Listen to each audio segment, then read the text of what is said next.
Okay, friends, once again, welcome back and a very good afternoon to everybody.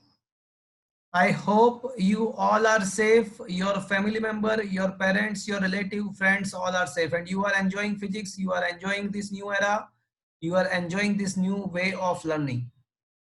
Friends, on the last lecture, we had discussed the orbital spin dipole moment of electron around, revolving around the nucleus. We also learned that apart from the orbital dipole moment, there is a spin dipole moment also present for electron for any revolving charge, and both are the different thing. We also had discussed the Bohr's magneton, and then after we had discussed some numerical. Friends, in this fourth chapter, now only one topic is left and that is a galvanometer. तो friend ये जो chapter है fourth chapter moving charge and magnetism, उसमें एक ही topic अभी बाकी बचा हुआ है, गैल्वेनोमीटर। एंड गैल्वेनोमीटर से हम ए मीटर कैसे बना सकते हैं और गैल्वेनोमीटर से वोल्ट मीटर कैसे बना सकते हैं, वो आज in this lecture and then next lecture में ये सब कुछ खत्म होगा। तो अभी 2 लेक्चर में ये चैप्टर खत्म होने वाला है। Meanwhile you are requested to solve the MCQs which I already had provided. तो आप एमसीक्यू को सॉल्व करना स्टार्ट कर दो फ्रेंड्स। हाँ, देखो मैंने जो एक्स्ट्रा एमसीक्यूज और जो टेक्सचुअल एमसीक्यू दिए हुए हैं, तो वो है ना, अभी नहीं दिया तो मैं ये फोर्थ चैप्टर का आपको प्रोवाइड कर दूंगा अभी। तो एमसीक्यू का जो पार्ट है वो बहुत ही इंपॉर्टेंट है, बिकॉज बिकॉज देखो, एक तो नंबर 1 आपके बोर्ड के एग्जाम में 50% एमसीक्यू आने वाले हैं। नंबर 2 गुजसेट के लिए भी वो इंपॉर्टेंट है। नंबर 3 जेडबल नीट के लिए भी इंपॉर्टेंट है। नंबर 4 एमसीक्यू सॉल्व करने से चैप्टर के कंसेप्ट ज्यादा स्ट्रांग होते हैं। तो फ्रेंड्स, अभी मैं ये चैप्टर के एमसीक्यूज भी आपको प्रोवाइड कर दूंगा आज के दिन के डेट पे। तो आज का lecture and then next lecture ये चैप्टर कंप्लीट हो जाएगा। फ्रेंड्स, आज हम गैल्वेनोमीटर कैसे बनता है, उसका कंस्ट्रक्शन क्या है, वो कैसे वर्क करता है और उसका प्रिंसिपल क्या है, उसके बारे में हम डिटेल में चर्चा करेंगे, डिस्कस करेंगे। Am I audible to you friends? मेरी आवाज आ रही है?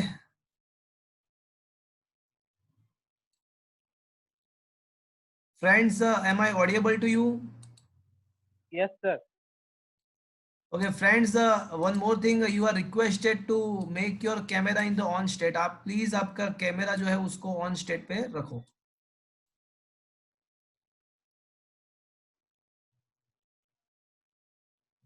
Okay, so as I told you, today we'll discuss the construction of the galvanometer. So if you see the notes, आप notes देखो तो हम notes के क्वेश्चन नंबर 43 तक हमने लास्ट लेक्चर में किया था। लास्ट लेक्चर में हमने क्वेश्चन नंबर 43 तक हमने डिस्कस कर लिया था। अब question number 44, what is galvanometer, give the application of the galvanometer. तो फ्रेंड्स, गैल्वेनोमीटर एक डिवाइस है by which is used to measure a very minor current and it is also used to detect the presence of current. कहीं पे कोई circuit पे कोई branch पे current flow हो रहा है कि नहीं हो रहा है, वो आप डिटेक्ट कर सकते हो। और कुछ बहुत कम करंट है तो स्मॉल करंट उसको मेजर। तो गैल्वेनोमीटर का मेन काम क्या है, तो कि भाई वो उसको हम करंट मेजरिंग डिवाइस, बहुत कम करंट को मेजर करने के लिए उसका यूज कर सकते हैं, नंबर 1। नंबर 2, कहीं पे कोई ब्रांच पे करंट है कि नहीं उसका डिटेक्शन हम उसके द्वारा कर सकते हैं। तो अब ये डिवाइस कैसे बनता है and how we are able to use the galvanometer to find the current, उसको करंट को मेजर करने के लिए कैसा इसको यूज कर सकते हैं। तो फ्रेंड्स, गैल्वेनोमीटर के डिवाइस के अंदर 2 मैग्नेट्स होते हैं, नॉर्थ एंड साउथ पोल्स, उसके अपोजिट फेस। नॉर्थ, 2 मैग्नेट के नॉर्थ एंड साउथ दोनों को एक दूसरे के अपोजिट फेस में रखते हैं। क्या आप क्वेश्चन नंबर 45 देख सकते हो आपके मोबाइल में? Yes, sir. ओके, तो गैल्वेनोमीटर में क्या होता है कि 2 मैग्नेट्स होते हैं और उसके अपोजिट पोल को सामने रखना होता है। ये जो आप देख रहे हो वो टॉप व्यू है। ये जो अभी आप देख रहे हो वो गैल्वेनोमीटर का टॉप व्यू है। तो this is actually a top view, ऊपर से ऐसा दिखाई देगा। तो उसका थोड़ा 3 डायमेंशनल व्यू चाहिए, तो मैं आपको एक और बता रहा हूँ यहाँ पे।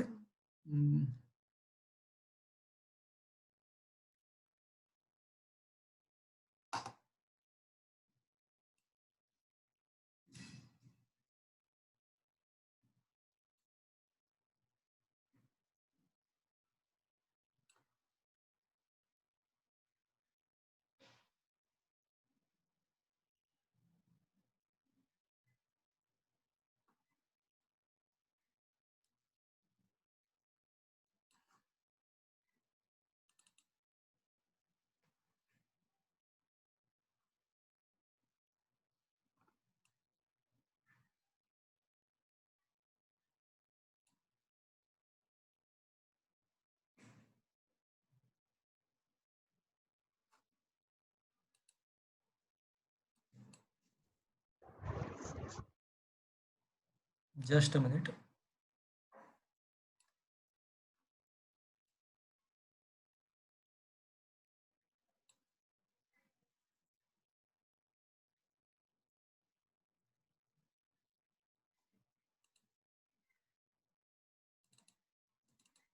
Okay,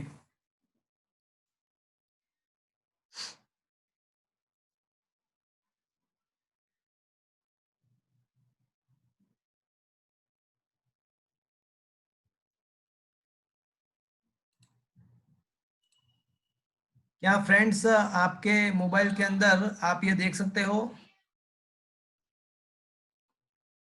Yes, sir. तो ये गैल्वेनोमीटर का थोड़ा 3 डायमेंशनल व्यू है। और एक व्यू मैं आपको दिखाता हूँ।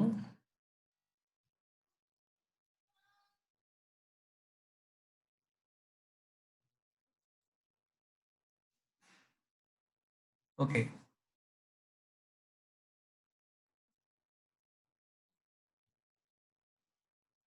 So this is the construction of the galvanometer. इसके द्वारा आपको थोड़ा ज्यादा डिटेल में आपको समझ में आएगा कि कैसा होता है। क्या आप देख सकते हो इसको?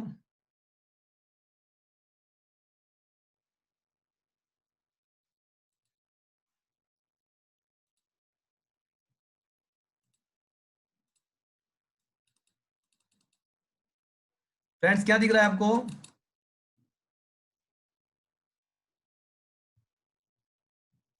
Yes, sir. अच्छा, ये दिख रहा है ना आपको? Yes, sir. हाँ sir. Okay, so this is what is the side view 3 dimensionally. तो फ्रेंड्स अभी जो मैं बोल रहा हूँ उसको ध्यान से देखना, ध्यान से सुनना। फ्रेंड्स मैं अभी आपको question number 45 which is a construction, ये पूछने के लिए नहीं है बट आपको समझना है। Construction of a galvanometer. तो गैल्वेनोमीटर के अंदर क्या क्या होता है, तो वो मैं अभी आपको दिखा रहा हूँ। देखो, मैंने आपको पहले बताया कि गैल्वेनोमीटर के अंदर 2 मैग्नेट होते हैं, उसके अपोजिट फेस को साथ साथ सामने रखना होता है। So 2 bar magnet are placed in such a manner that their opposite poles are facing each other. दोनों के अपोजिट फेस को मैंने रखा हुआ है।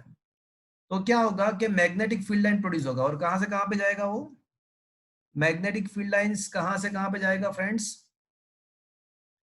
वो नॉर्थ से साउथ के तरफ मैग्नेटिक फील्ड लाइंस प्रोड्यूस होगा।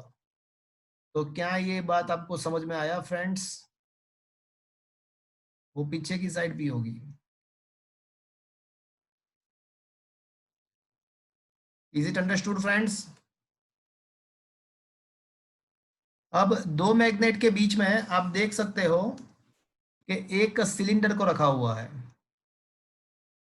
वो सिलेंडर जो है ना वो सॉफ्ट आयन का होता है। तो सिलेंडर रखने से बेनिफिट क्या होता है कि वो जो मैग्नेटिक फील्ड लाइंस जो होती है वो पूरा मतलब ferromagnetic, soft ion is a ferromagnetic material. तो फेरोमैग्नेटिक मटेरियल का कैरेक्टरिस्टिक क्या होता है कि वो जो भी मैग्नेटिक फील्ड लाइंस है वो खुद के अंदर वो अट्रैक्ट करती है। मतलब जो भी मैग्नेटिक फील्ड है वो मतलब वो ये जो दो मैग्नेट के बीच में जो रीजन है वहां पे ही रहेगा, वो लीक नहीं होगा।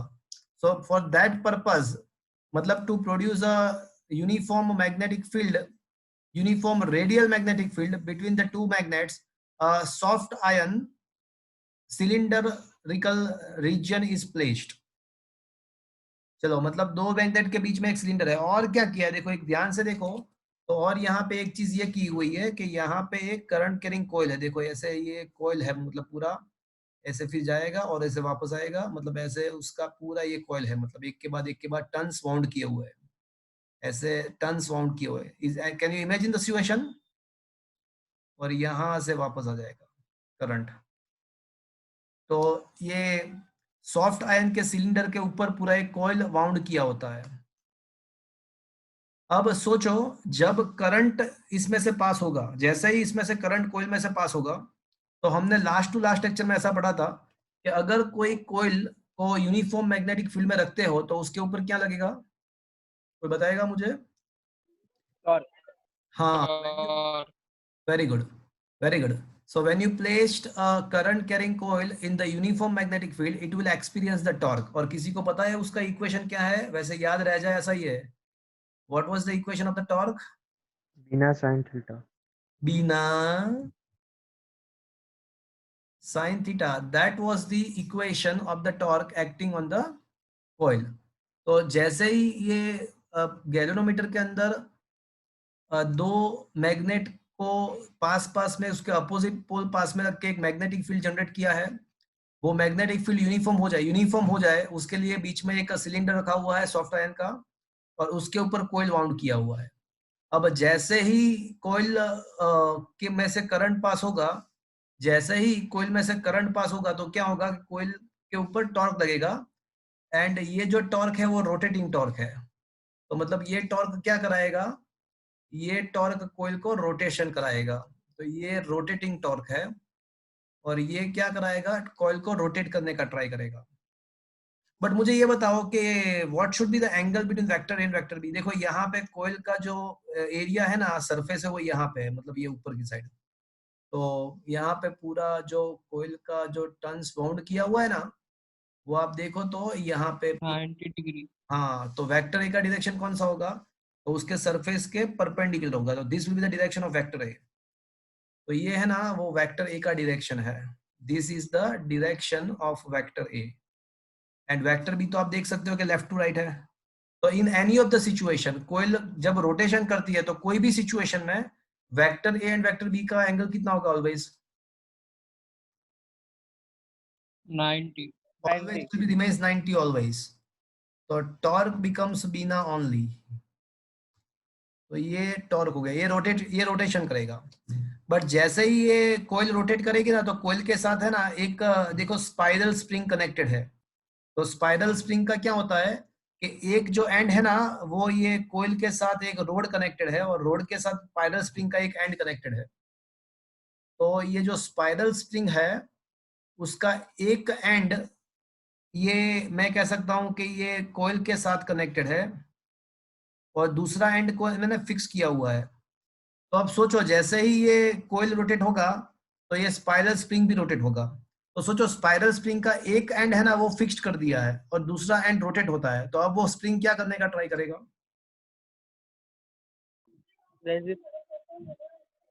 हाँ, स्पाइरल स्प्रिंग का एक एंड फिक्स कर दिया है, और दूसरे एंड के साथ कोयल कनेक्ट किया हुआ है।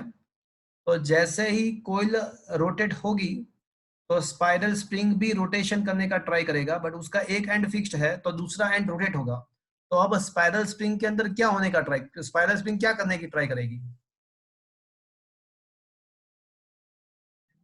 सर कुछ पता नहीं चला। Circular motion. Due to rotating torque, that is a torque due to the magnetic field. तो क्या होगा?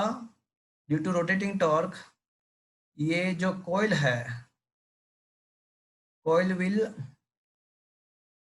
स्टार्ट रोटेटिंग, तो कोयल का रोटेशन स्टार्ट हो जाएगा. But a spring is connected, spring is connected with coil,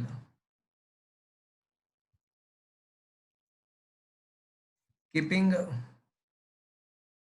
its other end fixed. Now due to rotation of coil,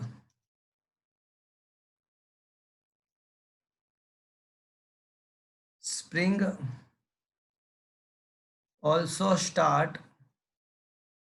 also start to rotate, but its other end is fixed. मतलब कोयल को rotation तो करना है, sorry spring को rotation तो करना है, but उसका दूसरा एंड तो फिक्स्ड है.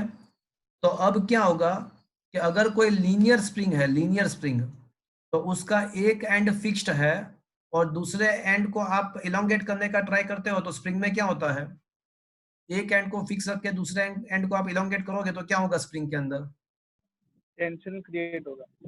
नहीं उसको क्या बोलते हैं, टेंशन नहीं बोलते. अगर स्ट्रिंग है ना तो उसको स्ट्रिंग है तो उसको टेंशन बोलते हैं, जो फोर्स रिस्टोरिंग फोर्स प्रोड्यूस होता है उसको. बट स्प्रिंग के अंदर जो रिस्टोरिंग फोर्स प्रोड्यूस होता है उसको रिस्टोरिंग फोर्स ही बोलते हैं. तो रिस्टोरिंग फोर्स किसी को पता है, रिस्टोरिंग फोर्स का फॉर्मूला क्या है? -kx.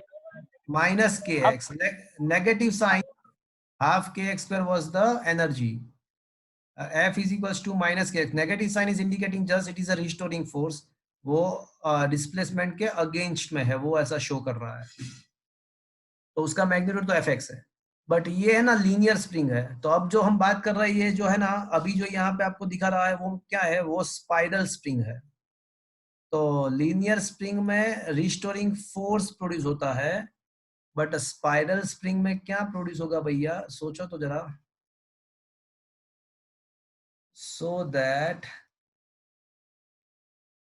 here what is happening, restoring torque is produced. Linear spring को एलोंगेट करोगे तो रिस्टोरिंग फोर्स प्रोड्यूस होगा. स्पाइरल स्प्रिंग के एक एंड को फिक्स करके दूसरे एंड को रोटेट करने का ट्राई करोगे तो वहां पे रिस्टोरिंग टॉर्क प्रोड्यूस होगा. चलो ये चीज समझ में आया अभी आपको? एक एंड फिक्स किया हुआ है और दूसरे एंड को रोटेट, जैसे ही ये कोयल रोटेट करेगा तो ये रोड है ना जो जिसके साथ ये कोयल कनेक्टेड है, कोयल और वो रोड भी रोटेट करेगा. जैसे ही ये रोड, लैग हो रहा है. हाँ जब कोयल रोटेट करेगी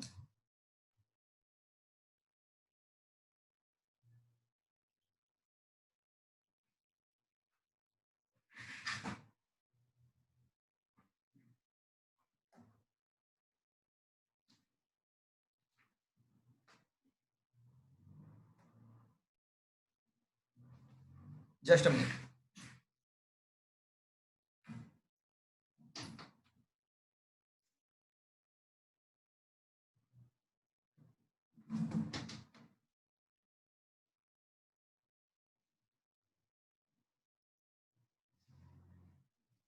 अभी आ रहा है आवाज?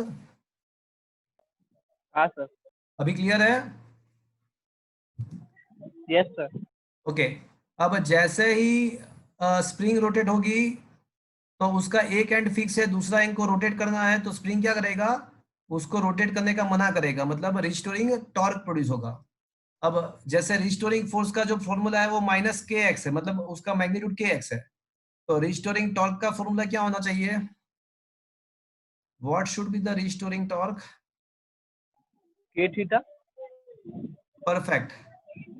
बट यहाँ पे मैं के थीटा के बदले फाई बोल दूंगा, चलेगा? चलो थीटा भी बोल सकता हूँ, what ever you like, but मैं फाई बोलता हूँ, चलेगा? हाँ सर. वेर के इज, यहाँ पे रिस्टोरिंग फोर्स में के क्या था भैया? Spring constant. स्प्रिंग कांस्टेंट, उसको फोर्स कांस्टेंट भी बोल सकते हैं, बट यहाँ पे के क्या है पता है आपको? ये टॉर्क कांस्टेंट। टॉर्शनल कांस्टेंट है, टॉर्शनल कांस्टेंट है। एंड फाई क्या है? तो फाई जो है वो आपका रोटेटिंग एंगल है, जितना रोटेशन हुआ वो रोटेशनल एंगल है, और स्प्रिंग का एंगुलर डिस्प्लेसमेंट है। अब क्या होगा सोचो, ये बिना तो है ना, जो रोटेटिंग टॉर्क है वो तो फिक्स्ड है, उसमें सारे पैरामीटर्स फिक्स दिए हुए हैं, बी आई एन ए सब कुछ, मतलब एक बार ये सिस्टम बन गया तो करंट हमने अगर कोई फिक्स्ड करंट डाला हुआ है 0.1 एम्पियर, तो वो बिना फिक्स्ड है। बट जैसे ही ये कॉइल रोटेट होगी तो उसका जो एंगल है वो बढ़ता जाएगा। Initially the angle was 0, but जैसे ही वो एंगल बढ़ता जाएगा तो ये रिस्टोरिंग टॉर्क भी बढ़ता जाएगा। तो एक टाइम ऐसा डेफिनेटली आ जाएगा कि जैसा हमने ये provide, it will definitely happen in which situation arise in which the given rotating torque and produced restoring torque become equalized। तो कोई एक तो सिचुएशन आएगा, देखो बिना फिक्स्ड है, ये बिना फिक्स्ड है, बट ये के फाई में फाई बढ़ रहा है, तो ये टाउ डैश जो है वो बढ़ रहा है। तो कोई एक तो सिचुएशन ऐसा आएगा ना ऑब्वियसली, कि जहां पे ये दोनों टॉर्क सेम हो जाए। तो जब ये दोनों टॉर्क सेम हो जाएगा तब क्या होगा, कोई मुझे बताएगा? Rotational equilibrium. हाँ, व्हेन बोथ टॉर्क, सर हाँ बोलो। सर लेकिन इसमें टॉर्क लगता कैसे स्प्रिंग में? कैसे लगता है मतलब? सर खबर नहीं पड़ी टॉर्क में। स्पाइरल स्प्रिंग में टॉर्क लगता है, लीनियर स्प्रिंग में रिस्टोरिंग फोर्स प्रोड्यूस होता है। जैसे यहाँ पे जैसे लीनियर स्प्रिंग के अंदर रिस्टोरिंग फोर्स प्रोड्यूस होता है, वो स्प्रिंग का खुद का इंटरनल कैरेक्टरिस्टिक है। जैसे ही आप स्प्रिंग को एलोंगेट करने का ट्राई करोगे तो स्प्रिंग का खुद का कैरेक्टरिस्टिक है कि वो रिस्टोरिंग फोर्स प्रोड्यूस करेगा। तो यहाँ पे ये स्पाइरल स्प्रिंग है, तो स्पाइरल स्प्रिंग का खुद का कैरेक्टरिस्टिक है कि अगर आप इसको स्पाइरल स्प्रिंग को एक एंड को फिक्स कर दो और दूसरे एंड को अगर आप एलोंगेट करने का ट्राई करोगे तो वो वापस से उसके पूरी ओरिजिनल स्टेट में आने का ट्राई करेगा। वो उसका खुद का कैरेक्टरिस्टिक है, उसमें मैं समझा नहीं सकता आपको, वो उसका कैरेक्टरिस्टिक है, तो वो रिस्टोरिंग टॉर्क प्रोड्यूस करेगा। जैसे लीनियर स्प्रिंग में रिस्टोरिंग फोर्स प्रोड्यूस होता है, तो रोटेटिंग ये स्पाइरल स्प्रिंग में रिस्टोरिंग टॉर्क प्रोड्यूस होता है। तो ये उसका कैरेक्टरिस्टिक है, उसको समझा नहीं सकते हम। Is it okay? वो मतलब आपको ऐसे समझ लेना पड़ेगा ना, वो आपको take it for the granted. जैसे स्प्रिंग है तो उसमें अंदर रिस्टोरिंग फोर्स प्रोड्यूस होता है, तो यहाँ पे रिस्टोरिंग टॉर्क प्रोड्यूस होगा। बट एक सिचुएशन ऐसा आएगा कि ये दोनों टॉर्क मतलब जो हमने प्रोवाइड किया है वो और ये restoring torque both becomes equalised. तो एट दैट टाइम क्या होगा? हाँ बोलो। સર એટલે આ જે ટોયઝ હોય છે આપણે એમાં ચાવી ફેરવીએ एग्जैक्टली वही वही रिस्टोरिंग वही फोर्स।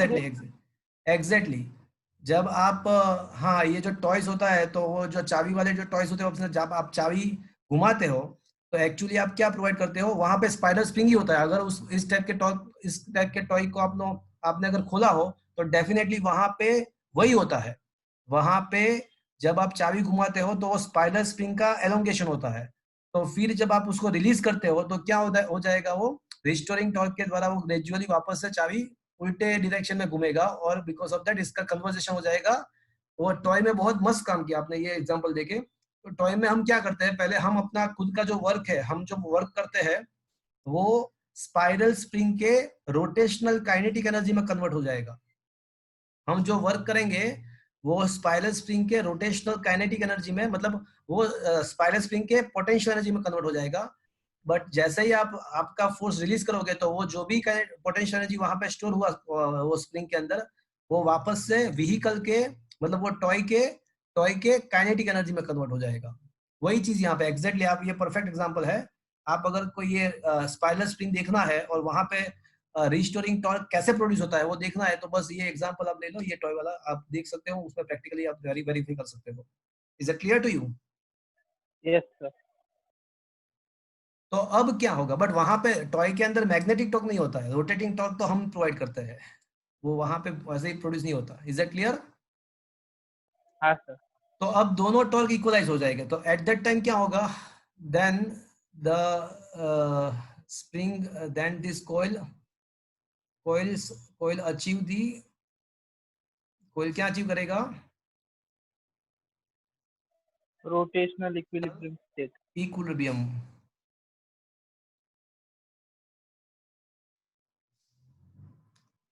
सर एक हाँ, तो एट दैट सर आ स्प्रिंग में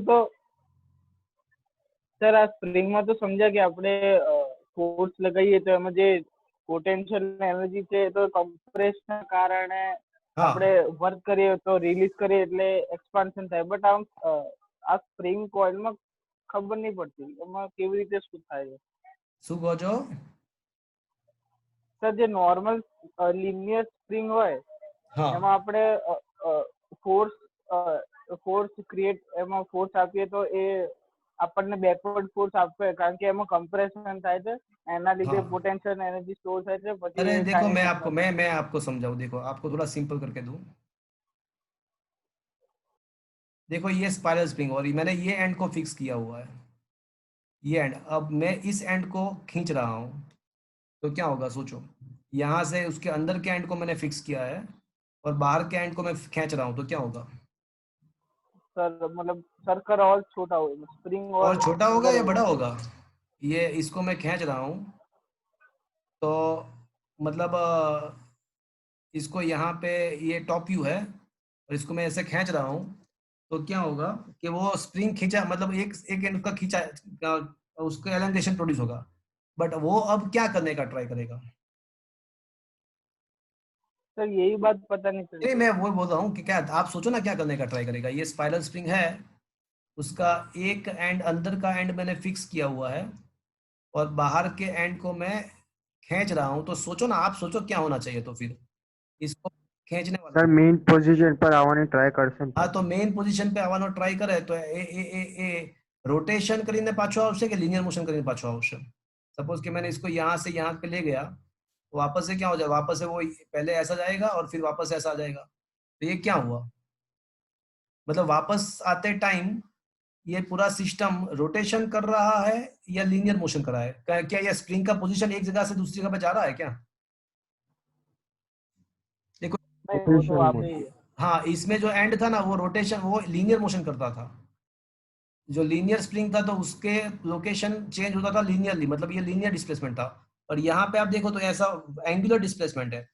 तो अगर लीनियर डिस्प्लेसमेंट में हम लीनियर फोर्स बोलते हैं तो एंगुलर डिस्प्लेसमेंट में क्या होना चाहिए तो फिर? क्या बात समझे आप? સર એટલે આજે આપણે દિવાળીમાં જે ટીકડી લાવીએ એના જેવું છે. કઈ ટીકડી દિવાળી में? સર એ બંદૂકમાં ફોડવાની बंदूक में फोड़वानी टीकड़ी રોલ, પેલા રોલ નહીં આવતા સર, એની સાથે કઈ લેવા દેવા જ નથી। હા, એટલે સ્પાઇરલ સર એમાં આપણે એનો શેપ એવું કહી શકાય। હા, સ્પાઇરલ સ્પ્રિંગ। હા, shape you can consider the shape of like that, exactly the shape of the spiral spring is exactly like that। હા એમાં પછી એક એન્ડ થી આપણે એલો ખેંચીએ છીએ તો પછી but hey, yeah, that is not the release કરે એટલે characteristic of પાછું the simple paper, it is the characteristic of some metallic object। अगर वो मेटालिक है और उसका अगर एक एंड आप खींचते हो तो ये होगा, वहां पे तो कट हो जाएगा, ब्रेक हो जाएगा। સર हाँ बोलो। સર આ સિલિન્ડર ને ઉપર જે કોઇલ છે એ ફરે તો એની સાથે સિલિન્ડર પણ ફરે જ ને? સિલિન્ડર નહીં ફરે, સિલિન્ડર નહીં, પણ આ જે રોડ છે ને આવડો, જે ઉપર રોડ દેખાય છે આવડો રોડ, હા એ રોડ ફરશે અને આ રોડ રોટેટ થશે એટલે શું થશે કે રોડની સાથે સ્પ્રિંગનો, સ્પાઇરલ સ્પ્રિંગનો અંદરનો એન્ડ છે ને એ કનેક્ટેડ છે અને બહારનો એન્ડ ફિક્સ્ડ છે। સર કોઇલ ફરશે તો સ્પ્રિંગ નહીં, નીચેનું સિલિન્ડર નહીં ફરે? સિલિન્ડર તો ફિક્સ્ડ છે, સિલિન્ડરની ઉપર કોઇલ સિલિન્ડર સાથે કનેક્ટેડ નથી, કોઇલ સિલિન્ડર સાથે કનેક્ટેડ નથી, એ એના ઉપર વાઉન્ડ કરી છે અને એ મૂવેબલ છે।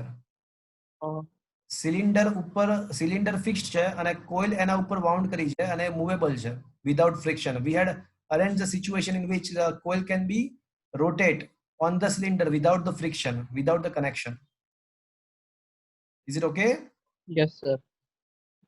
સર But એટલે this ઇન શોર્ટ અડધો પાર્ટ ડીસી મોટર છે એવું કહેવાય ને DC મોટર શું યાર તું આ બધું લાવે છે યાર? સર એટલે અડધો પાર્ટ આનો DC ગેલ્વેનોમીટર મોટર ક્યાં આયા? આ કોઇલ સિલિન્ડર अरे સુધી आज जे छे समझ ने यार, डीसी मोटर क्या શું કામ કન્ફ્યુઝ કરે છે છોકરાઓને. ઓકે, તો when the current is passed from this coil, coil will start rotating. As a coil will start rotating, simple, this rod is also start rotating, and rod is connected with the spiral spring, with the keeping the one of the end of the spring is a fixed. So when the spiral spring start rotating, it will produce a restoring torque. Now what happened? Now once a situation arises, at that time this both the torque, that is a rotating torque by magnetic field, and the restoring torque, this is produced because of the spring, become equalized.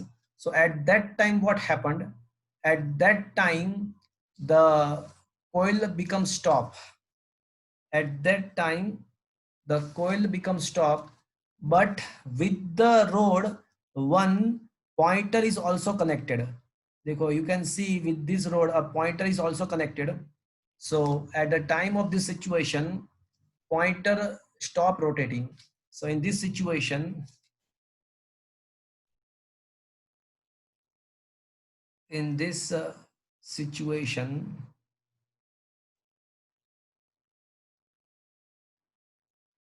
pointer stops rotating because equilibrium is arise. So pointer stops rotating. तो अब क्या होगा कि pointer का कोई specific angle पे fixed हो जाएगा. पॉइंटर कोई स्पेसिफिक एंगल पे फिक्स हो जाएगा, एंड वो एंगल हमने अज्यूम कर लिया है कि वो फाई है, बिकॉज पॉइंटर कितना घूमेगा? जितना स्पाइरल स्प्रिंग का रोटेशन होगा. तो इस सिचुएशन में क्या होना चाहिए? तो ये जो हमारा जो गिवन टॉर्क है, मतलब ये रोटेटिंग टॉर्क है, और ये स्पाइरल स्प्रिंग का जो रिस्टोरिंग टॉर्क है, वो दोनों इक्वलाइज्ड है. तो आप एक देख सकते हो कि यहाँ पे जो करंट पास कर रही है, किया है हमने, जो करंट पास किया है वो ये पॉइंटर के रोटेशन एंगल के डायरेक्टली प्रोपोर्शन में है. मतलब आप ज्यादा करंट पास करोगे तो ये पॉइंटर का एलोंगेशन, मतलब उसका एंगुलर डिस्प्लेसमेंट ज्यादा होगा. अगर आप कम करंट पास करोगे तो ये एंगुलर डिस्प्लेसमेंट पॉइंटर का कम होगा. तो उसके द्वारा बेनिफिट क्या होगा? तो ये सब मैंने आपको यहाँ पे दो चीज एक साथ समझाई. एक तो मैंने आपको इसका कंस्ट्रक्शन भी समझा दिया, और साथ साथ में मैंने उसका वर्किंग भी आपको समझा दिया, और उसका प्रिंसिपल भी आ गया. कोई आपको अगर ऐसा पूछता है कि what is the principle of the galvanometer, तो सिंपल, गैल्वेनोमीटर कौन से प्रिंसिपल पे काम करता है? तो एक सिंपल सी चीज है कि when we placed a current carrying coil in the magnetic field, coil experiences the torque and start rotating. So ये प्रिंसिपल के ऊपर ये गैल्वेनोमीटर काम करता है कि कोई करंट कैरिंग कॉइल को आप मैग्नेटिक फील्ड के अंदर रखते हो तो वो कॉइल के ऊपर टॉर्क लगता है और वो रोटेशन होना स्टार्ट होता है. इसी प्रिंसिपल के ऊपर वो काम करता है. बट लास्ट में हमको पता क्या चला?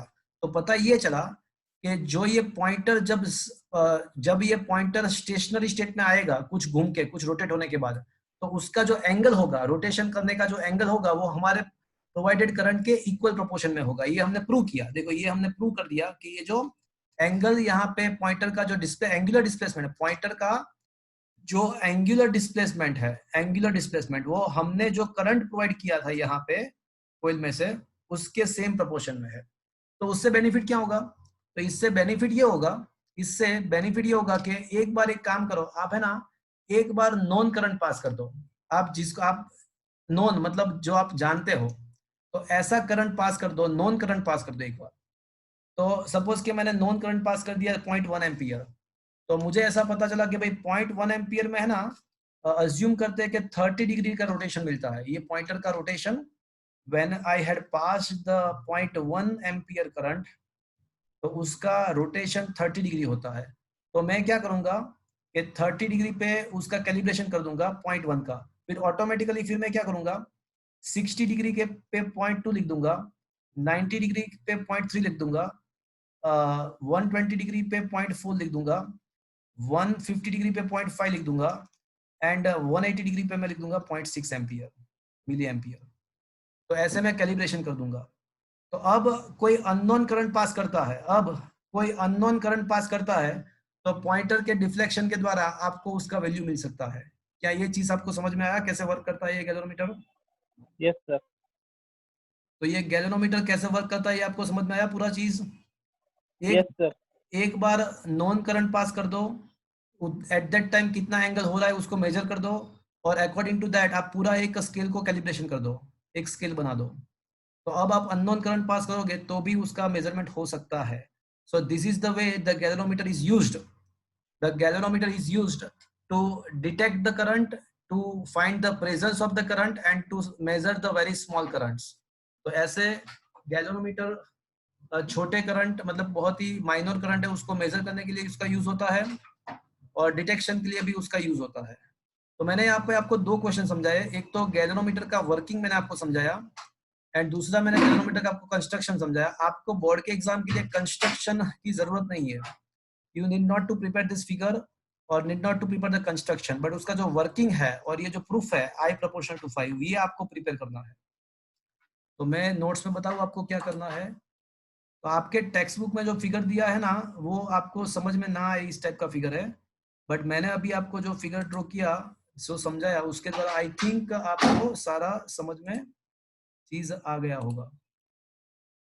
तो સર हाँ बोलो। સર આ જે થીટા એંગલ છે એ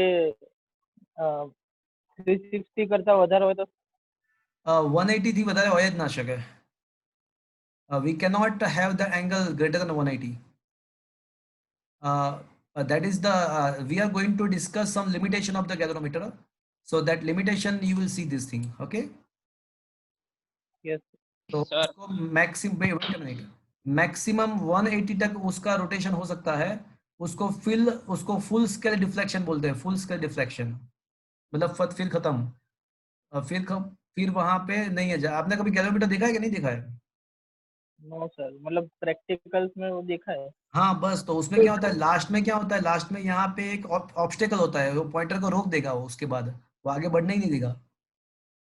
हाँ बराबर। पॉइंटर आपके वो स्पीडोमीटर देख लो यार, स्पीडोमीटर देख लो व्हीकल का, तो जीरो हाँ वापस। होता है और एक मैक्सिमम स्पीड में ऑब्स्टेकल होता है, उसके बाद वो पॉइंटर को आगे बढ़ना है तो भी नहीं बढ़ सकता है।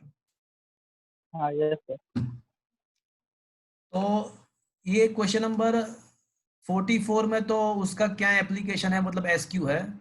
45 उसका पूरा कंस्ट्रक्शन समझाया है, बट आपको कंस्ट्रक्शन याद रखने की जरूरत नहीं है, उसको प्रिपेयर करने की भी जरूरत नहीं है, बट आपको ये प्रिंसिपल है उसको एज ए एसक्यू याद रखना है, एज ए एमसीक्यू याद रखना है। ये जो प्रिंसिपल है ये आपको याद रखना है कि अ current carrying coil placed in the magnetic field experiences a current dependent torque which tends to rotate the coil and produce the angular deflection. This is the principle of a galvanometer. तो galvanometer का principal क्या है, कौन से principal पे काम करता है? तो भाई गैल्वेनोमीटर के अंदर एक कॉइल होता है, मैग्नेटिक फील्ड होता है, जब कॉइल में से करंट पास होता है तो उसके ऊपर टॉर्क लगेगा एंड वो रोटेशन करेगा, तो that is the principle of the galvanometer. अब मैंने उसका वर्किंग आपको समझा दिया। ये क्वेश्चन वर्किंग वाला जो क्वेश्चन है वो आपको एज ए 2 और 3 मार्क्स में प्रिपेयर करना है। ये जो गैल्वेनोमीटर का वर्किंग है वो आपको प्रिपेयर करना है। तो friends this 46 question you need to prepare as a 2 और 3 मार्क्स। तो उसमें क्या दिया है कि भाई करंट पास होगा तो टॉर्क उसके ऊपर लगेगा बीना साइन थीटा। यहाँ पे एंगल ऑलवेज 90 होता है तो टॉर्क बिकम्स बीना। बट अब क्या होगा कि ये टॉर्क के द्वारा it tends to rotate the coil and spring, ये स्पाइरल स्प्रिंग है, तो स्पाइरल स्प्रिंग क्या करेगा, काउंटर टॉर्क मतलब रिस्टोरिंग टॉर्क प्रोवाइड करेगा, and that is given by K5 where K is a torsional constant. तो एक बार तो ऐसा होगा, कभी ना कभी तो ऐसा होगा कि दोनों सेम हो जाएगा, तो एट दैट टाइम क्या होगा कि आपको स्टेशनरी डिफ्लेक्शन मिलेगा, स्टेशनरी डिफ्लेक्शन आपको एंगुलर डिफ्लेक्शन मिलेगा।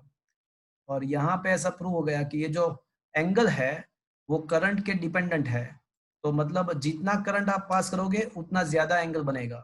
तो अब हम क्या कर सकते हैं, हम ये चीज कर सकते हैं, एक बार नॉन करंट पास कर दो, एक बार नॉन करंट पास कर दो, कितना एंगल बन रहा है वो देख लो और उसके ऊपर से पूरा स्केल बना दो, फिर अननोन करंट आप मेजर कर सकते हो। तो क्या ये फ्रेंड्स वर्किंग समझ में आया पूरा गैल्वेनोमीटर का? Yes sir.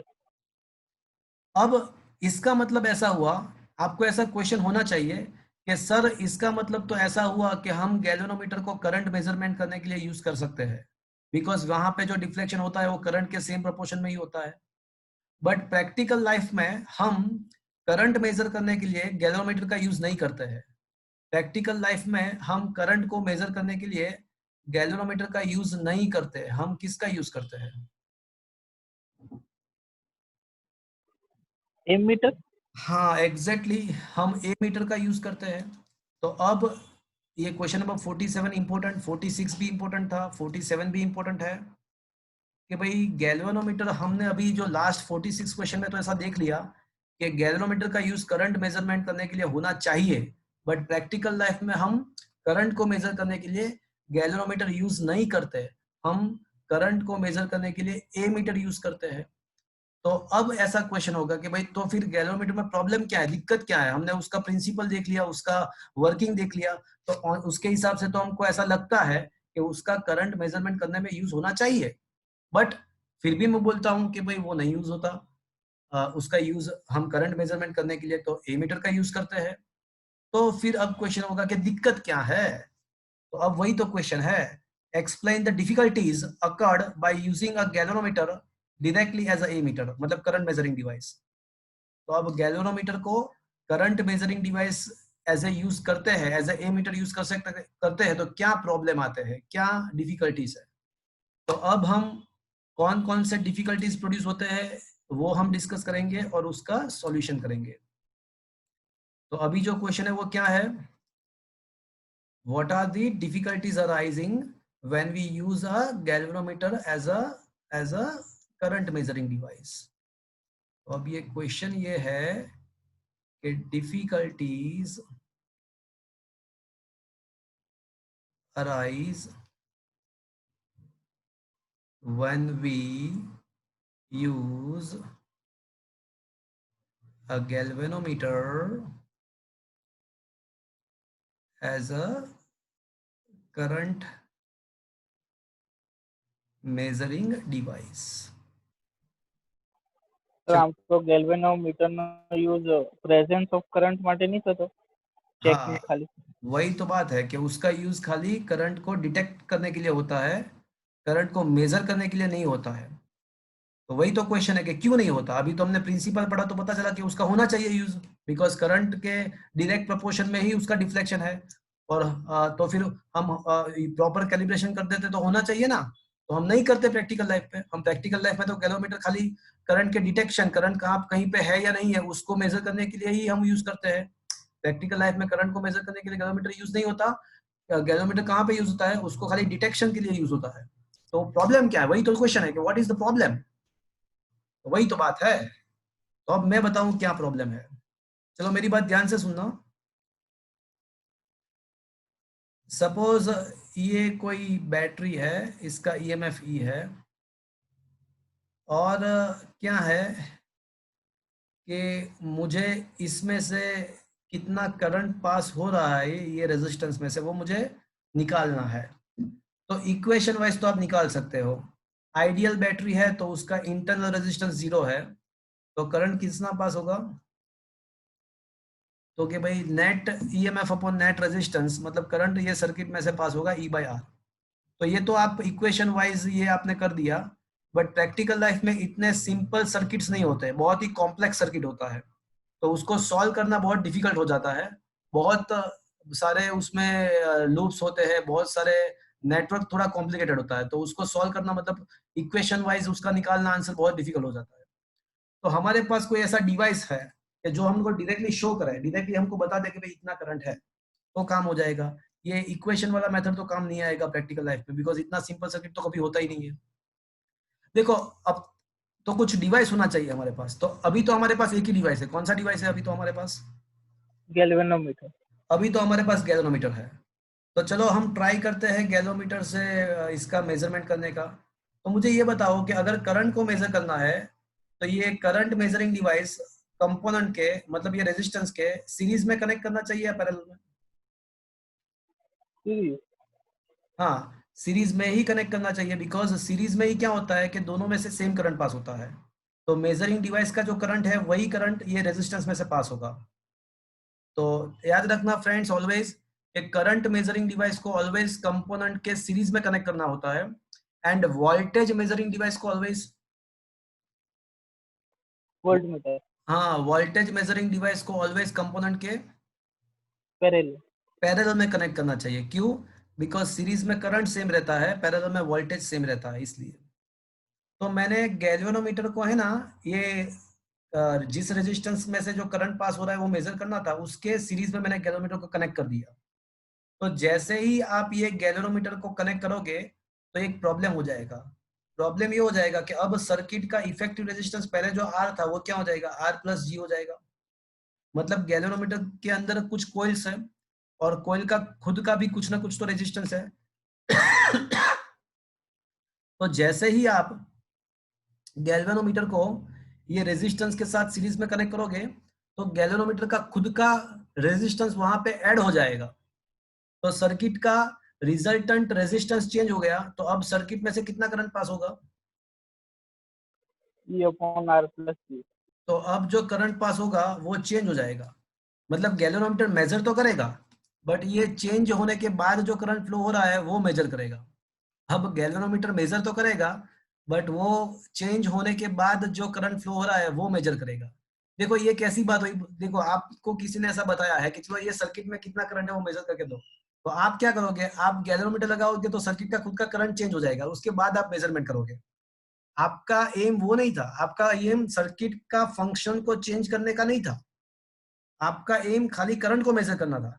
अब आप सर्किट के फंक्शन को ही चेंज कर लेते हो, करंट ही खुद ही चेंज हो जाता है, तो ऐसा थोड़ी चलेगा, सर्किट का काम ही बिगड़ जाएगा।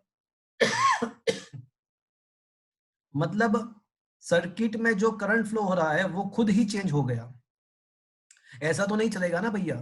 तो अगर आपको कोई आपको बोलता है कि चलो ये इसमें कितना करंट फ्लो हो रहा है, तो आप करंट चेंज कर दोगे और फिर मेजर करोगे, तो चलेगा ये चीज? हाँ नहीं चलेगा आपको। तो that is the main problem. Excuse me. The main problem is the current of a circuit itself gets changed. Circuit का करंट ही चेंज हो गया।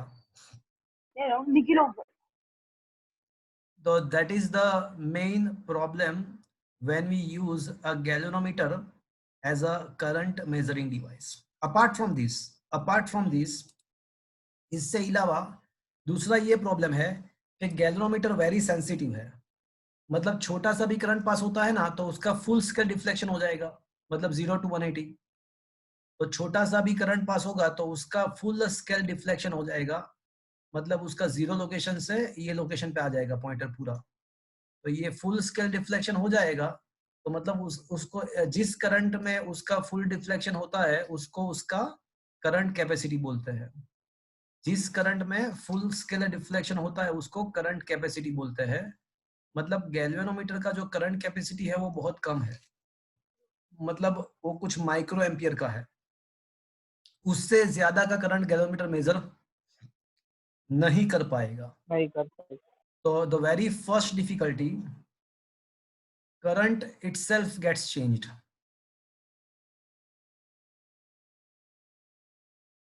करंट खुद ही चेंज हो गया, that is the very first.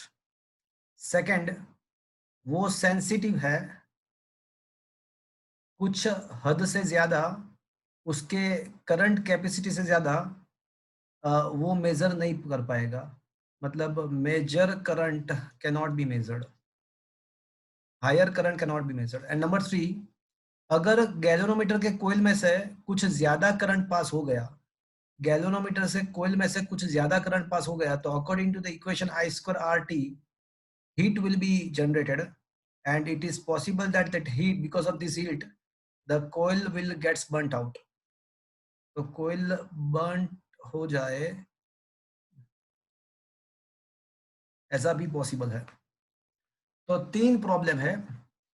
जो फर्स्ट प्रॉब्लम है that is the main problem कि करंट खुद ही चेंज हो जाता है because of the resistance of the galvanometer.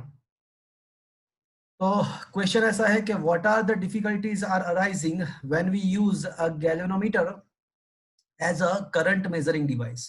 तो number 1, when we connect the galvanometer in the series of the component, the resistance of galvanometer is added in the circuit. Hence, the net resistance of the circuit get changed, and because of that, the net current which is flowing from the component is also gets changed. So the thing which is we want to measure, that itself is going to be changed. So galvanometer measures something different current, some different current, which we not want to, which is we are not required to measure. Number one. Number two, it is a sensitive device. By providing a minor current also, its pointer gets full scale deflected. Hence, a higher amount of the current cannot be measured. And number three, if high current will pass from the galvanometer, so due to the I square RT equation, heat is generated and a coil can be burnt out. So these are the difficulties are arising. चलो जीवन में problem आ गए तो क्या करेंगे friends? जीवन में difficulty solution ढूंढेंगे.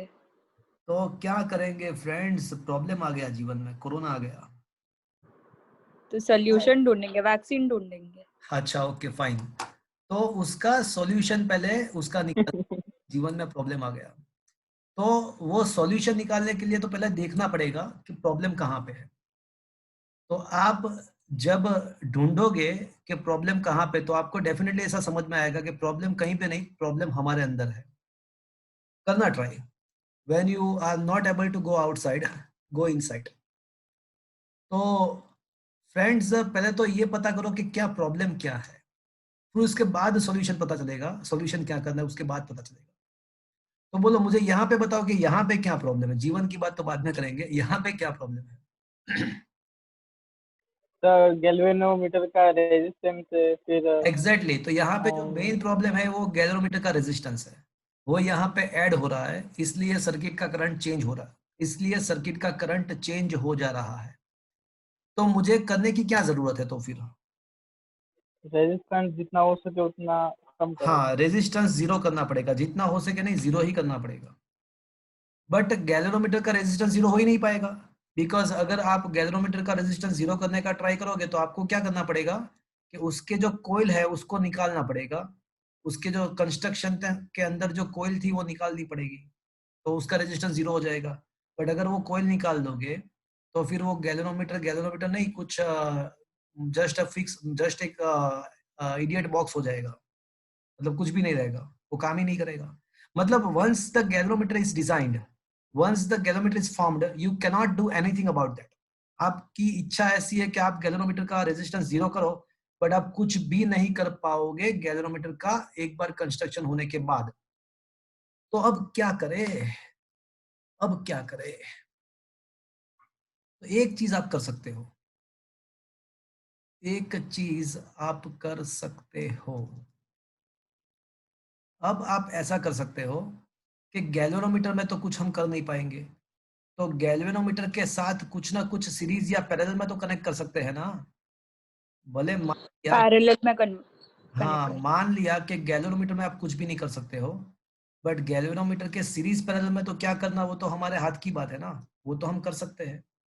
तो मैं क्या करूंगा, गैल्वेनोमीटर को डायरेक्टली वो जो हमारा कंपोनेंट था रेजिस्टेंस, उसके साथ हम उसको डायरेक्टली कनेक्ट नहीं करेंगे. पहले हम क्या करेंगे कि गैल्वेनोमीटर के पैरेलल में एक बहुत ही छोटा सा रेजिस्टेंस, बहुत ही एक माइनर रेजिस्टेंस जिसको शंट बोलते हैं, वो कनेक्ट करेंगे. गैल्वेनोमीटर के पैरेलल में हम एक बहुत ही छोटा सा रेजिस्टेंस जिसको शंट बोलते हैं वो कनेक्ट करेंगे. और उसके बाद ये जो पैरेलल कॉम्बिनेशन हुआ, ये जो पैरेलल कॉम्बिनेशन हुआ उसको हम डिवाइस के साथ सीरीज में कनेक्ट करेंगे. ऐसा करने से प्रॉब्लम सॉल्व हो जाएगा. पूछो क्यों? क्यों? क्योंकि अब देखो, अब मैंने ये रेजिस्टेंस के साथ किसको कनेक्ट किया सीरीज में? अकेले गैल्वेनोमीटर को कनेक्ट नहीं किया. मैंने क्या किया, गैल्वेनोमीटर के पैरेलल में एक शंट लगा दिया, उसको शंट बोलते हैं. A very small resistance connected to the parallel to the galvanometer is called shunt. तो अब ये जो पैरेलल कॉम्बिनेशन है उसका इफेक्टिव रेजिस्टेंस क्या होगा, उसको अज्यूम करते हैं कि G' बोलते हैं, तो उसका क्या होगा, GS upon G plus S होगा. Am I right? Yes sir. अब शंट का वैल्यू कितना लेना है वो तो हमारे हाथ की बात है ना, वो तो हमको पैरेलल में हमको ही कनेक्ट करना है। बट मैं क्या करूंगा, शंट का वैल्यू है ना बहुत ही कम लूंगा, टेंस टू 0। अगर शंट टेंस टू 0 है तो जी डैश तो उससे भी कम होगा। याद है आपको एक रूल है कि पैरेलल रेजिस्टेंस जो होता है ना वो सबसे कम से भी कम होता है। Effective resistance of the parallel combination is a smaller than the smallest, if you remember. तो अगर शंट का वैल्यू बहुत ही कम है तो इसका पैरेलल कॉम्बिनेशन का तो वैल्यू और भी कम होगा, मतलब ऑब्वियसली टेंस टू 0 होगा। पैरेलल कॉम्बिनेशन का ऑलवेज इफेक्टिव रेजिस्टेंस जो होता है वो स्मॉलर, कनेक्शन के अंदर जितने भी रेजिस्टेंस है उसमें स्मॉलर जो स्मॉलेस्ट है उससे भी स्मॉलेस्ट होगा। तो अब ये जी डैश का वैल्यू तो 0 हो गया। तो अब मुझे ये बताओ कि अब सर्किट में करंट कितना बाहर निकलेगा, अब सर्किट में से कितना करंट बाहर निकलेगा। तो भैया अब क्या है कि अब तो सर्किट के बाहर, बैटरी के बाहर आर प्लस जी डैश निकलेगा। But as I told you G dash तो 0 है। तो अब क्या हो जाएगा, वापस से ओरिजिनल करंट जो था वो वापस से आ गया। मतलब सर्किट का जो फंक्शनैलिटी था, सर्किट का जो फंक्शनैलिटी था वो चेंज नहीं होगा, वो हमारे लिए अच्छा है।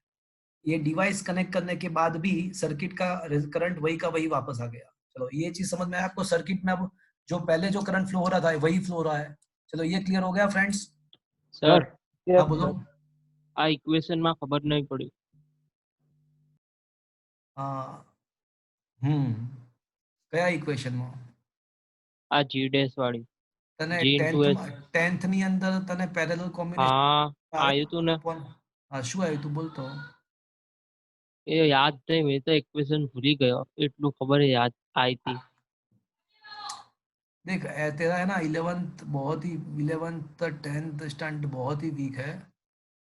तेरे को करना पड़ेगा 1/rp is equal to 1/r1 plus r2। तो इसको आप सिंप्लीफाई करोगे ना तो ये आपका पैरेलल कॉम्बिनेशन का ये फॉर्मूला आ जाएगा, r1 r2 upon r1 plus r2। Okay हाँ सर आई थी आ. हाँ, तो ये वही फॉर्मूला मैंने यहाँ पे अप्लाई किया है। r1 के बदले g है, r2 के बदले s है। तो r1 r2 upon r1 plus r2। Okay sir हाँ सर. तो देखो जो sir main sir problem, just a minute, देखो जो मेन प्रॉब्लम है ना वो सॉल्व हो गया। अब दूसरे प्रॉब्लम क्या सॉल्व हो रहा है वो देख लेते हैं एक बार। दूसरे प्रॉब्लम क्या सॉल्व हो रहा है, जो मेन प्रॉब्लम था, जो करंट था वो वापस जितना था वो वापस आ गया। अब देखो अब क्या होगा कि यहाँ से करंट दो पार्ट में डिवाइड होगा। सपोज के गैल्वेनोमीटर में IG जितना करंट जा रहा है और नीचे शंट में से सपोज के IS करंट जा रहा है। तो मुझे ये बताओ कि मोस्ट ऑफ द करंट कहाँ से पास होगा। यहाँ पे करंट यहाँ तक तो आई पहुंचा और वो दो पार्ट में डिवाइड होगा, तो मोस्ट ऑफ करंट कहाँ से जाएगा, गैल्वेनोमीटर में से पास होगा या शंट में से पास होगा। Galvanometer. देखो जब पैरेलल में से करंट डिवाइड होता है ना तो जिस ब्रांच में रेजिस्टेंस कम हो वहां पर करंट, बोलो, जिसका रेजिस्टेंस कम हो वो ब्रांच में करंट हाँ ज्यादा है, क्योंकि voltage ज्यादा नीचे है। जाएगा। जिसका रेजिस्टेंस कम है तो वहां पे ज्यादा जाएगा ना ऑब्वियसली। तो अब मुझे बताओ कौन से ब्रांच में ज्यादा जाएगा, शंट में से ज्यादा जाएगा गैल्वेनोमीटर में से, Shunt. या शंट का रेजिस्टेंस बहुत ही कम है तो most of the current will pass from the Shunt में से। शंट में से ही पास होगा। तो गैल्वेनोमीटर में से तो बहुत कम करंट जा रहा है, तो उसका मतलब क्या हुआ, गैल्वेनोमीटर में से बहुत ही कम करंट जा रहा है तो उसका फुल स्केल डिफ्लेक्शन भी प्रॉब्लम सोल्व हो जाएगा। बिकॉज अब क्या है कि करंट ही बहुत कम है तो फुल स्केल डिफ्लेक्शन जो है वो भी अब नहीं होगा। फुल स्केल रोटेशन या deflection, this problem is also going to be solved. अब तीसरी बात, अब गैल्वेनोमीटर में से बहुत कम करंट पास हो रहा है तो अकॉर्डिंग टू I²RT हीट भी बहुत कम जनरेट होगा। तो हीट अगर कम जनरेट होगा तो वो बर्नट आउट का प्रॉब्लम जो है वो भी सॉल्व हो जाएगा। मतलब all the problem is going to be solved by just connecting a shunt in the parallel to the galvanometer. But अब एक और प्रॉब्लम क्रिएट होगा। चलो मुझे बताइएगा कोई और एक प्रॉब्लम। अब ये तो हो गया, मतलब जो पुराने सारे प्रॉब्लम सॉल्व हो गए, बट एक और नया प्रॉब्लम प्रोड्यूस होगा। कोई मुझे बताएगा कौन सा प्रॉब्लम होगा। तो ये बहुत कम करंट पास होगा तो फिर एक्चुअल हाँ, करंट अब रीड नहीं कर पाएगा। गैल्वेनोमीटर में से तो बहुत कम करंट पास होता है और ये आई का हमको मेजर क्या करना था, हमको मेजर तो ये आई करना था। अब ये गैल्वेनोमीटर तो बहुत कम करंट मेजर करेगा तो इसके लिए हम है ना ट्रिक अप्लाई करेंगे। अब देखो ट्रिक क्या है वो मेरे ध्यान से मेरी बात सुनो। तो अब हम क्या करेंगे, एक बार नॉन पास करेंगे। एक बार नॉन, सपोज कि मैंने 1 एम्पियर करंट पास किया और यहाँ पे जो गैलोरीमीटर का ओरिजिनल स्केल है, जब मैंने 1 एम्पियर करंट बाहर से पास किया तो गैलोरीमीटर का जो ओरिजिनल स्केल है वो 1 माइक्रो एम्पियर दिखा रहा है। तो मैं क्या करूंगा कि गैलोरीमीटर का ओरिजिनल स्केल में उसको रब कर दूंगा, उसको मैं निकाल दूंगा और उसके बदले जहां पे 1 माइक्रो एम्पियर लिखा है वहां पे मैं 1 एम्पियर कर दूंगा, जहां पे 2 माइक्रो एम्पियर लिखा है वहां पे मैं क्या कर दूंगा 2 एम्पियर लिख दूंगा। तो ऐसे उसका पुराना स्केल पूरा निकाल दूंगा और एक नया स्केल वहां पे लगा दूंगा। तो अब ये जो डिवाइस फॉर्म हुआ उसको ही बोलते हैं इसको ही बोलते हैं ए मीटर। तो भैया ए मीटर जो है वो गैलोरीमीटर का ही बच्चा है। ए मीटर गैलोरीमीटर का ही बच्चा है, बट उसमें दो माइनर चेंज करना होता है। 2 माइनर चेंज किया। कौन कौन से 2 माइनर चेंज किए?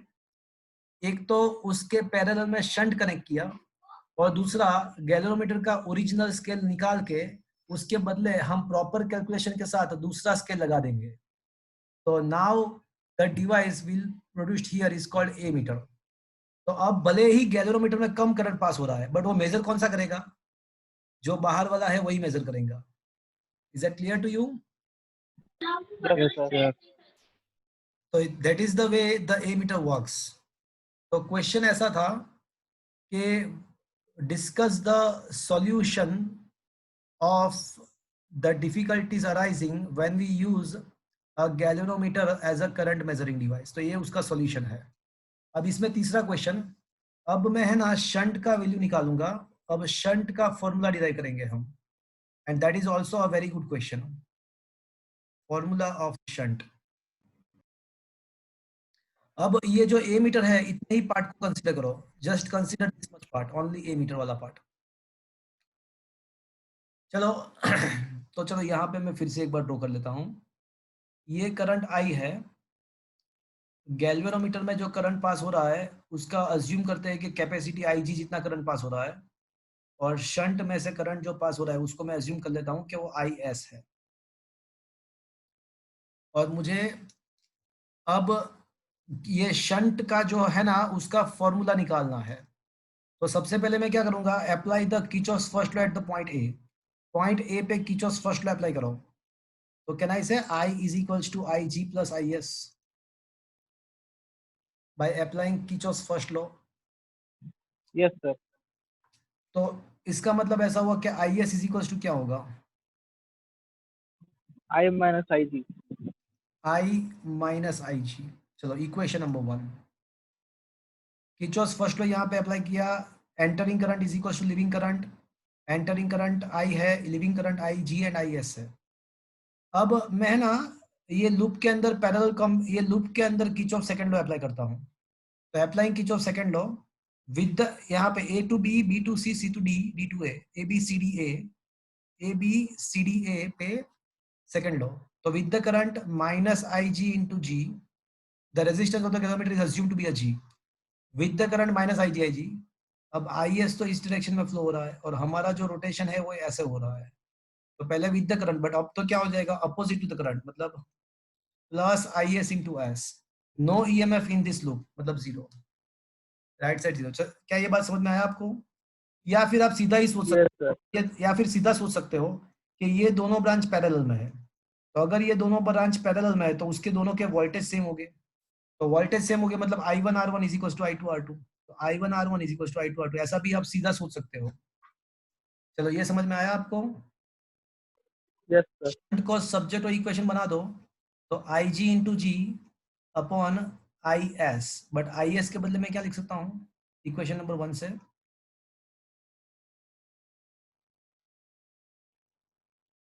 तो from the equation number 1 I can say that is I minus I G in place of I S. तो फ्रेंड्स ये इंपॉर्टेंट रिजल्ट मिला मुझे, शंट का फॉर्मूला मिला। तो शंट का फॉर्मूला आपको याद रखना है, क्या है formula? I G G upon I minus I G, where I is what? Where I is the current from the ammeter, ये ए मीटर का करंट है, देखो ये पूरा जो है ना उसके बाहर ये पूरा ए मीटर है, तो where I is the current capacity of A Ig is the current capacity of the galvanometer and G is the resistance of the galvanometer. तो ये मुझे शंट का फॉर्मूला मिला। तो फ्रेंड्स क्या ये 3 क्वेश्चन आपको समझ में आया? Yes sir. तो question number 1 difficulties, solution and question number 3 formula of the shunt.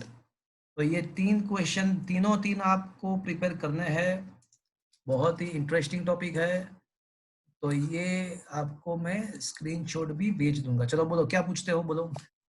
Sir તમે જે થર્ડ જે પ્રોબ્લેમ છે એની જે તમે ટ્રીક કીધી, આ જે ટ્રીક કીધી કે 1 માઇક્રો એમ્પિયર છે એની જગ્યાએ આપણે 1 એમ્પિયર લખી દીધું, એટલે એ તો તો સર આપણે એવું ના એક્ઝામ્પલ કરીએ કે હા બોલો બોલો સર આપણે એવું ના કરીએ, હા સર આપણે એવું ના કરીએ કે આપણે જે કોઇલ છે એનો ટોર્શનલ કોન્સ્ટન્ટ ઇન્ક્રીઝ કરી દઈએ, એના લીધે થીટા પણ देखो થોડોક ઓછો once the galvanometer is formed you cannot do anything about that। आपको गैल्वेनोमीटर में कोई चेंजेस नहीं करना है, तो गैल्वेनोमीटर में तो कोई चेंजेस करना ही नहीं है आपको। એટલે આપણે પહેલાથી જેવી સ્પ્રિંગ हाँ तो उससे क्या होगा, चलो उससे क्या होगा, तो डिजाइन क्या बेनिफिट होगा उससे बताओ मुझे, क्या बेनिफिट होगा? तो बेनिफिट वो होगा कि बीना इक्वल्स टू के फाई है, तो के इंक्रीज होगा तो थीटा थोड़ा डिक्रीज होगा, मतलब क्योंकि बीना अच्छा तो कांस्टेंट है। अच्छा अच्छा अच्छा, बट प्रॉब्लम क्या होता है, तो भी ये जो मेटल जो होती है ना मेटल, उसका के इतना भी बड़ा नहीं होता है, इतना भी बड़ा नहीं होता है कि आप माइक्रो से मिली एम्पियर या एम्पियर तक मेजरमेंट कर सको। इतना मतलब 1000 टाइम या 10 लाख टाइम आपको बढ़ाना पड़ेगा के को, वैसे तो पॉसिबल ही नहीं है। मेटल कोई भी मेटलिक ऑब्जेक्ट है उसका के फिक्स्ड होता है, it is depend on the type of material. तो वो आपके आपके हिसाब से वो चेंज नहीं कर सकते, वो तो टाइप ऑफ मटेरियल के ऊपर डिपेंडेंट है। और मेटल के इतने भी केस ज्यादा नहीं है कि आप उसको 10,000 या 1 लाख टाइम इंक्रीज कर दो। ओके हाँ सर, के માં એ પણ ડિપેન્ડ નહીં કરે પેરામીટર કે કોઇલ જેટલો વધારે વાઉન્ડ છે, નંબર ઓફ ટર્ન। कोयल का स्प्रिंग कांस्टेंट है ना, वो मटेरियल के ऊपर डिपेंडेंट होता है। अच्छा ओके, એટલે આપણે કેટલા પણ ટર્न કોઇલ વાઉન્ડ કરે એનાથી કોઈ ફરક નહીં પડે। टर्न्स के ऊपर फर्क पड़ेगा ना, बिकॉज ये जो आई का जो वैल्यू है, आई इज इक्वल्स टू क्या होता है कि आई का वैल्यू आपको क्या मिला कि के अपॉन आई प्रोपोर्शनल टू 5, के अपॉन एक्चुअल फॉर्मूला के अपॉन बी ए एन है इंटू 5, ऐसा है। तो ये फॉर्मूला है एक्चुअली। तो आई का डिपेंडेंस के बी ए एन सबके ऊपर डिपेंडेंट है। बट मैं क्या बोलता हूँ कि वो आप करने के द्वारा भी उसका प्रॉब्लम सॉल्व नहीं होगा। आपको प्रैक्टिकल लाइफ में गैल्वेनोमीटर मेजर करता है माइक्रो एम्पियर का करंट, और प्रैक्टिकल लाइफ में आपको करना है मिली एम्पियर एम्पियर के ऑर्डर का करंट मेजर करना है। तो वो पॉसिबल ही नहीं होगा, आप चाहे कुछ भी कर लो, या फिर वो करने की ट्राई करोगे तो भी वो तो प्रॉब्लम रहेगा ही रहेगा। कौन सा, वो कोयल वाला रेजिस्टेंस का तो रहेगा ही रहेगा, आप कुछ भी कर लो वो तो हो ही नहीं कर पाएगा। तो ये एक साथ तीनों प्रॉब्लम के एक ही सोल्यूशन हो गया, तीनों प्रॉब्लम के एक साथ सोल्यूशन हो गया। Is it clear to you? Yes sir. तो अब हम इसके बेस पे कुछ क्वेश्चंस करने वाले हैं। तो अभी मैं इसको रब कर रहा हूं, या तो मैंने अभी क्या किया, आपको क्वेश्चन नंबर 47 मैंने आपको एक्सप्लेन किया। Question number 40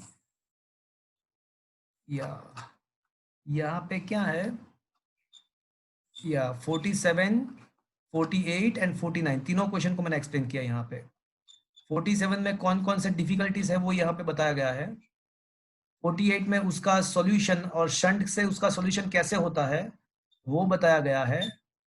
and question number 49 में शंट का फॉर्मूला डिराइव किया हुआ है। तो शंट का फॉर्मूला जो है वो IgG, यहाँ पे G के बदले गैल्वेनोमीटर का जो रेजिस्टेंस है वो RG लिखा हुआ है, चलेगा ना? मैंने उसको गैल्वेनोमीटर का जो रेजिस्टेंस है उसको मैंने G बोला था, यहाँ पे वो RG बोला हुआ है, रेजिस्टेंस ऑफ द गैल्वेनोमीटर, वो ज्यादा अप्रोप्रिएट साइन है। Is it clear to you? Yes sir. Current sensitivity एक एसक्यू है 50th क्वेश्चन में, आपको याद रखना है कि what is the current sensitivity. तो the deflection produced per unit current is called a current sensitivity and its formula is a bank. It's a formula याद रखने के लिए वो बैंक है। तो करंट सेंसिटिविटी का फॉर्मूला बैंक है, बैंक BAN/K। तो deflection produced per unit current passing from the galvanometer is called the current sensitivity of galvanometer. तो अगर आपको करंट सेंसिटिविटी बढ़ाना है तो आपको मैग्नेटिक फील्ड बढ़ाना चाहिए। अगर करंट सेंसिटिविटी बढ़ाना है, इसका प्रैक्टिकल मीनिंग क्या हुआ पता है आपको? एकदम माइनर करंट भी पास हो और तो भी कुछ ज्यादा डिफ्लेक्शन हो तो उसको सेंसिटिव गैल्वेनोमीटर बोलते हैं। और वो जरूरी है जब बहुत ही माइनर करंट पास होता है तो उसके डिटेक्शन के लिए ये जरूरी होता है। तो माइनर करंट के डिटेक्शन के लिए ऐसा जरूरी है कि सेंसिटिविटी ज्यादा हो। सेंसिटिविटी ज्यादा होना उसका मतलब क्या कि माइनर करंट के द्वारा भी ज्यादा डिफ्लेक्शन मिले, तो ये करंट सेंसिटिविटी उसको बोलते हैं। और करंट सेंसिटिविटी का डेफिनेशन क्या है कि deflection per unit current applied, इसको करंट सेंसिटिविटी बोलते हैं। उसका यूनिट क्या होगा? ऑब्वियसली रेडियन पर एम्पियर होगा, रेडियन पर एम्पियर। और करंट सेंसिटिविटी बढ़ाने के लिए आप क्या करोगे? तो आप गैल्वेनोमीटर के कंस्ट्रक्शन में ऐसे मैग्नेट रखोगे कि जिसका मैग्नेटिक फील्ड ज्यादा है। To increase the current sensitivity you can increase the number of turns और magnetic field. Number of turns भी बढ़ा सकते हो, मैग्नेटिक फील्ड भी बढ़ा सकते हो। तो ये एक एसक्यू था, एक एसक्यू था गैल्वेनोमीटर का, करंट सेंसिटिविटी क्या होता है। अब मैं एक आध दो क्वेश्चन आपको यहाँ पे एज ए एसक्यू समझाने वाला हूँ। डोंट गो एनीवेयर फ्रेंड्स, पूरा लेक्चर खत्म करने के बाद निकलना। बहुत ही इंपॉर्टेंट एसक्यू गैल्वेनोमीटर के रिगार्डिंग मैं अभी आपको करवाने वाला हूँ। 3 एसक्यू में कराऊंगा, 3 MCQ में आपको कराऊंगा, बहुत ही इंपॉर्टेंट। बहुत अलग अलग कॉम्पिटिटिव एग्जामिनेशंस के अंदर ये क्वेश्चन फ्रीक्वेंटली पूछते हैं।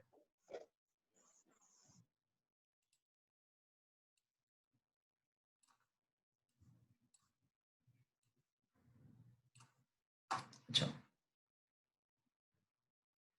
चलो, question number 1,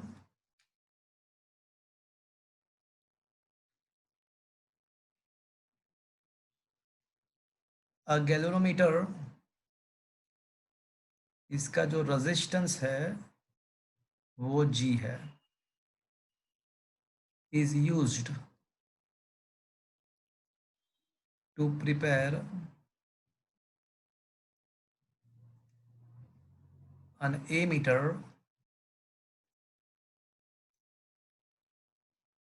having current capacity n times than that of galvanometer. Then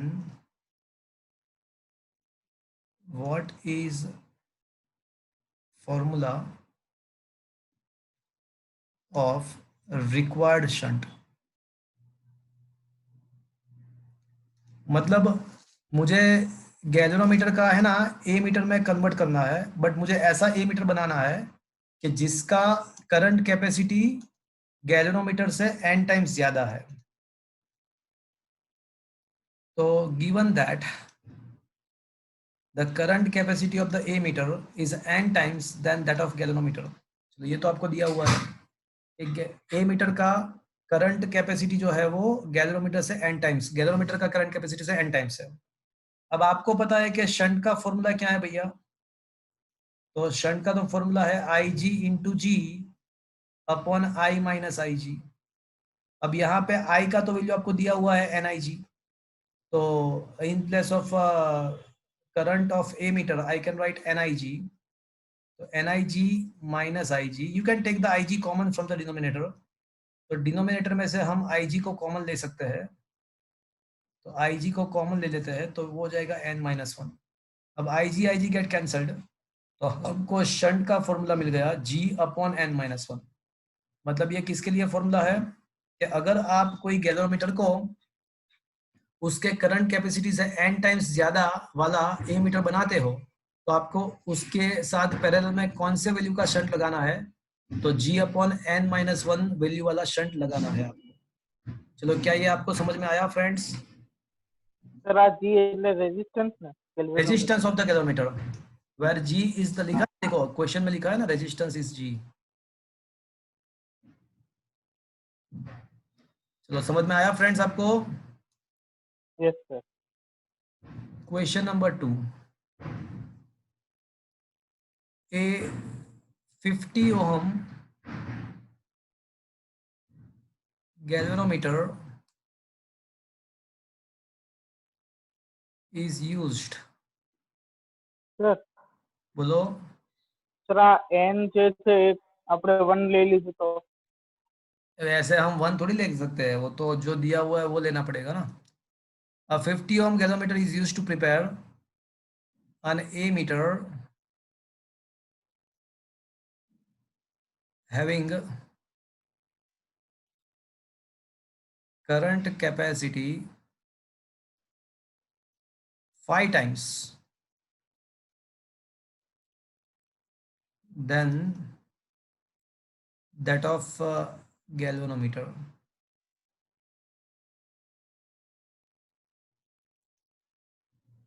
What is the resistance of a ammeter?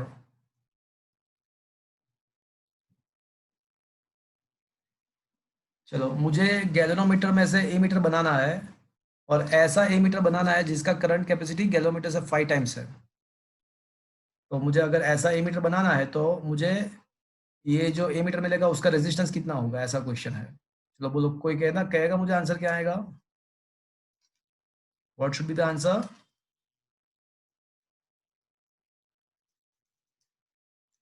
anybody will give me the answer? 12.5 12.5 is the wrong answer.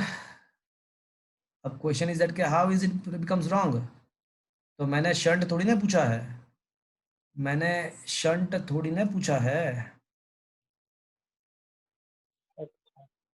मैंने तो ए metre का resistance पूछा है। और ए metre वैसे क्या है, तो ए मीटर जो है ना वो गैल्वेनोमीटर एंड शंट का पैरेलल कॉम्बिनेशन है। तो आपको जो 12.5 ओम जो मिला वो तो शंट का वैल्यू मिला। अब रेजिस्टेंस ऑफ आपको क्या पूछा है, तो resistance of the ammeter पूछा हुआ है। अब ए मीटर है क्या, तो वो तो भैया गैल्वेनोमीटर एंड शंट का पैरेलल कॉम्बिनेशन है, और पैरेलल कॉम्बिनेशन का फॉर्मूला क्या होता है, R1 R2 अपन R1 प्लस R2। तो ये हो जाएगा 12.5 इंटू 50 अपॉन 12.5 प्लस 50। तो इसको अगर आप सिंप्लीफाई करोगे ना तो आपको मिल जाएगा 10 ओम।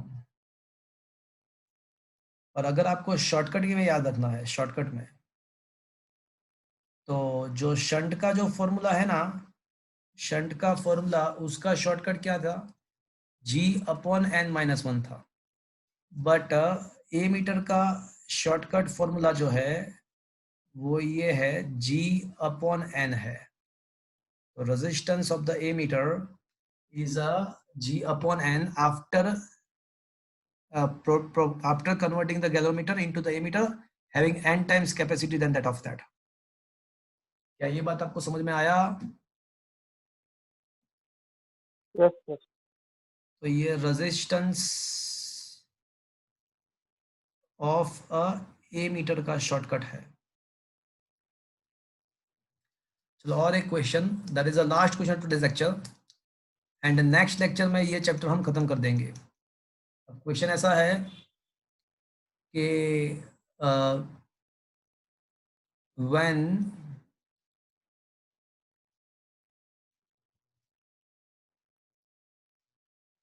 when shunt is connected to parallel of a galvanometer,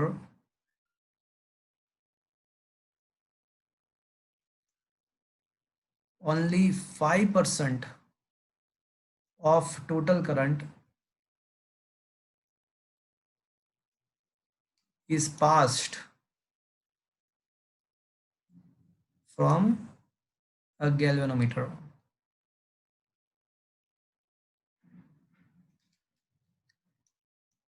If resistance of a meter, resistance of a galvanometer is capital G, resistance of a galvanometer is G, then what is a value of a shunt? तो मुझे shunt का value find करना है। तो ऐसे दिया गया है कि जब आप गैल्वेनोमीटर के पैरेलल में शंट कनेक्ट करते हो तो सर्किट का जो भी करंट था उसमें से खाली 5% करंट ही गैल्वेनोमीटर में से पास हो रहा है, बाकी का 95% शंट में से चला जाता है। तो ऐसा दिया गया है कि भाई whatever the current of the whole circuit मतलब ए मीटर, तो it is given that the current from the galvanometer is only a 5% of the total current. क्या ये आपको समझ में आया पहले तो? Yes sir. तो 5% का मतलब 0.05 कह सकता हूं मैं। Yes sir. Now shunt is what? IG into G. Textbook के अंदर G के बदले RG लिखा हुआ है, चलेगा ना? वो तो मैंने सिंबल थोड़ा G कर दिया है, पुराने G था ना इसलिए, upon I minus IG। Sir answer G/19 है। हाँ परफेक्ट। तो IG का जो वैल्यू है वो 0.05 है into capital G upon I minus 0.05 I। तो ये हो जाएगा 0.05 I into capital G upon 1 minus 0.0905, तो 0.95 I हो जाएगा। I गेट कैंसल्ड एंड 19 5 हो जाएगा, तो ये हो जाएगा G/19। So that is the answer. So these three questions, this kind of three kind of question I had told you, I had shown here. So basically many questions in many competitive examinations, basically this kind of questions are asked. तो क्या ये आपको समझ में आया friends? Sir ये नहीं करता आई ने 100 ले लिया ना, IG ने 5 ले लिया, Whatever, तो no, omni you value can do, 20 है। you can do, definitely you can do. You get the same answer. You get the same answer. Okay sir. तो वहां पे आप ऐसा भी कर सकते हो कि I is equals to 19 IG भी कर सकते हो, ये भी कर सकते हो आप। ये 5% मतलब 5/100 मतलब 1/20, तो I is equals to 19 IG कर दो। I is equals to sorry 20 IG, तो I is equals to 20 IG कर दो, तो भी फटाफट हो जाएगा, G/19 आ जाएगा। तो फ्रेंड्स आज का सेशन मैं यहाँ पे खत्म कर रहा हूँ। अब नेक्स्ट लेक्चर में एक ही टॉपिक बाकी है, गैल्वेनोमीटर का। अब हम वोल्ट मीटर में कन्वर्सेशन करेंगे। आज हमने गैल्वेनोमीटर का ए मीटर में कन्वर्सेशन किया, नेक्स्ट लेक्चर में हम वोल्ट मीटर में कन्वर्सेशन करेंगे और इसके रिगार्डिंग न्यूमेरिकल्स कुछ 4-5 न्यूमेरिकल्स है वो डिस्कस करेंगे। तो ये चैप्टर का काम खत्म हो जाएगा नेक्स्ट लेक्चर में। तो फ्रेंड्स आज का सेशन मैं यहाँ पे खत्म कर रहा हूँ। किसी को कुछ पूछना है अभी?